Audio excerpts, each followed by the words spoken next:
Hey guys, in this video, I want to walk through every major part of the exterior detail process, show you what most detailers do or what a lot do to slow themselves down, and how you can do it faster. What's going on, guys? Luke here with Wilson Auto Detailing. I want to go ahead and jump in and start with wheel, tire, and wheel well cleaning. This comes from a lot of my own experience being slow and then getting a lot faster over the years. One of the primary ways that detailers clean wheels when they start is using some sort of alkaline wheel cleaner, and then they'll use what you see me using in this video, which is the Easy Wheel Detail Brush, and then they'll just rinse with a pressure washer. That's kind of the standard operating procedure. It's also what I show in a lot of my videos. The first major point I want to hit on here is the easiest way you can become quicker at wheel cleaning is by recognizing the type of brake dust you have on the inner barrel of the wheel in the first place.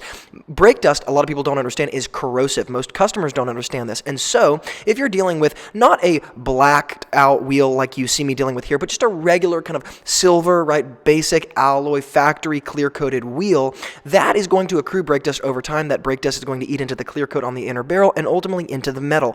Often cleaning the inner barrel is a total waste of time because that brake dust has corroded into the metal, and when you clean the surface dirt away, you get kind of this spotty appearance when it looked better just being fully coated in the brake dust because there's actually damage underneath. So the easiest way to become quicker is to simply not clean the inner barrel of the wheel if you're dealing with a damage issue. The second thing I want to point out here that is making me go a little bit slower than normal is the type of detailing brush that I'm using on the face of the wheel like you see me using here. This is a small bristled brush. It's oftentimes just used for interiors. They're great for wheel cleaning, but obviously you have to clean every single spoke one by one. There is a kind of handheld wheel brush that's got these soft feathered bristles at the end. It's by a company called SM Arnold, and a lot of major detailing companies have them. I will link it up in the YouTube description box below so you can see what I'm talking about, but it's just a much larger brush. It's very soft. It's not going to scratch the wheel, and it's going to address things much faster. The third and final tip that I want to talk about here is if you are dealing with a wheel that is a maintenance client wheel, or it's just a wheel that is relatively clean already, one of the easiest ways to take care of that is to simply soak it in your favorite acidic wheel cleaner, something like Meguiar's Wheel Brightener with a pump sprayer. Use a ton of product, let it sit, and blast it off with a pressure washer. Years ago, when I was spending a lot of time building up my maintenance client list, meaning details that I did on a regular basis on the same car for the same customer, that was one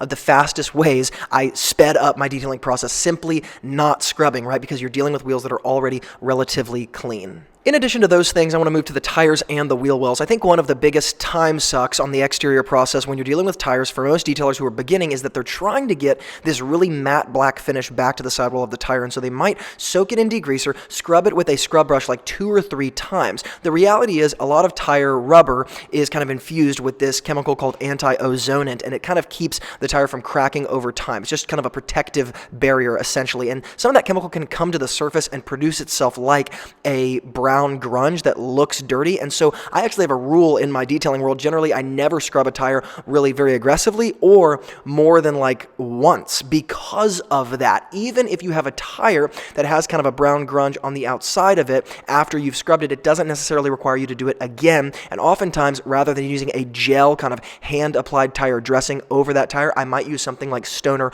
More Shine Tire Shine, which is an aerosol can dressing. It's a little bit darker, a little bit shinier, works well on tire sidewalls that have some of that anti-ozonate come to the surface because water and chemical will do that, and it'll cover it nicely, making the sidewall of the tire look totally black.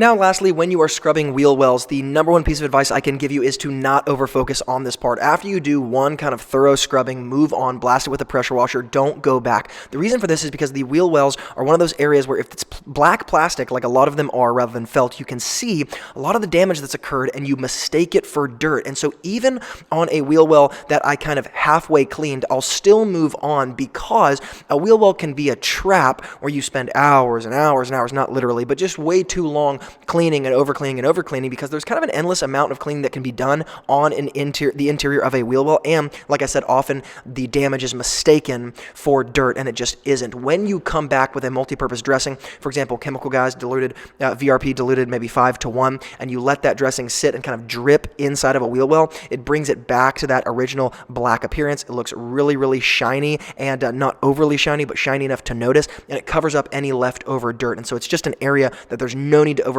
on, and if you do, you're going to waste a ton of time. Now let's move on to the car washing. What I'm about to say is going to get me in trouble. You see me using 2 buckets in this video. The amount of times that I use 2 buckets in my detailing world really depends. Obviously, in the detailing world, we think that using 2 buckets kind of lowers the amount of scratches that we might put into paint. And yes, that's certainly true on paint that's really clean, really kind of new. You can maybe if it's even darker and you can see that it's really well kept. The reality is on car paint like this Toyota Corolla that's kept outside, never detailed, and it's not kept up with at all. It even was in a wreck not too long ago, and it's got kind of a dent in the front or the back area. I can't quite remember. This is not paint that requires 2 buckets. So am I using 2 buckets? Yes. Is that necessary? Is that going to slow me down? 100% it's going to slow me down. This is kind of a threshold question, or this is at least how I like to think about it. In the detailing world, the question that I would ask myself is this paint swirled enough such that using 1 bucket with 1 mitt in a traditional way is going to add a minimal amount of swirls at most, or is it going to change how much I can see, how much the customer can see, what the customer cares about? Like, does any of that actually apply, right? Do I cross a threshold of putting so many scratches in the car that, oh my gosh, it's like this car looks so bad after I'm done with it, right? The answer is no, obviously. The amount of scratches or micro abrading that we might say in the detailing world is happening on white paint like this is so minimal, it's not even funny. And so I would say that it's really a toss-up as to whether or not you should or shouldn't use 2 buckets. It can be something that really, really slows you down in a lot of ways, from not just having to, of course, dip the mitt back and forth, but also filling it up and then cleaning up the buckets afterward. Again, I'm not saying use it or don't use it. I'm saying weigh the situation. A situation like this doesn't call for it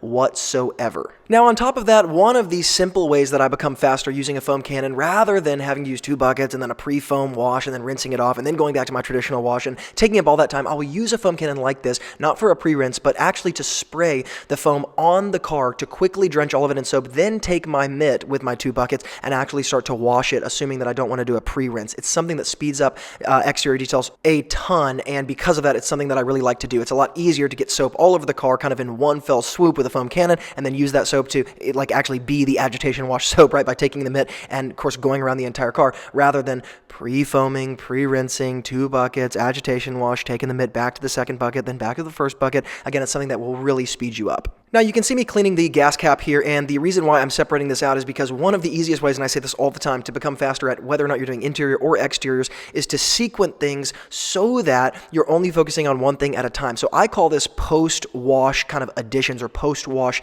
details. It's the things I do after the wash is done. The wash is made to take care of the brunt of the dirt, and then the things that I do after that are made to take care of the details. I don't mix the two together. In other words, I don't take care of the bugs in the wash. I don't take care of the lower rocker panels in the wash. I don't take care of miscellaneous dirt, tar, gas cap, anything like that on the car in the wash. In the wash, I'm just trying to expose the paint, pull out the brunt of it so that then I can see the paint for what it is, then get into the details. And finally, I think the smartest thing you can do when you are trying to become quicker in any given exterior detail process is skip the clay bar phase when it's appropriate. So I'm not saying always skip the clay bar phase, of course, and I'm not saying cut corners. What I am saying is do things when they are appropriate. I do not always clay a car before I seal it in. The reason for that is because, again, if I have a maintenance client and I see them once a month, once every 2 months, once every 3 months, there are going to be different scenarios that call for different things. Garage kept cars once every 2 months don't require the same necessary claying that a car that I see every 2 months that is not garage kept and it's kept under trees, right? And so different situations call for different things, and I only want to do what's appropriate and what's timely, cost-effective, efficient, and of course delivering for the customer what it is they're paying for and what they actually want, making sure that I maintain the car long-term. Guys, thank you so much for watching. Hopefully this was helpful and you will speed up your details. If you guys want a full free resource on every single tool and product I suggest for detailers, it's called the Pro Detailing Toolbox. It's totally free and it's in the YouTube description box below. Click that, put in your email, it'll be sent right to your email inbox, and you can get all the information you could ever want as a one-stop shop of everything you should or shouldn't buy and explanations as to why, with discount codes, dilution ratios, and everything else you could possibly need. Guys, thank you so much for being involved. Remember, a great detailer is always learning, and from Luke here at Wilson Auto Detailing, I'll see you in the next video.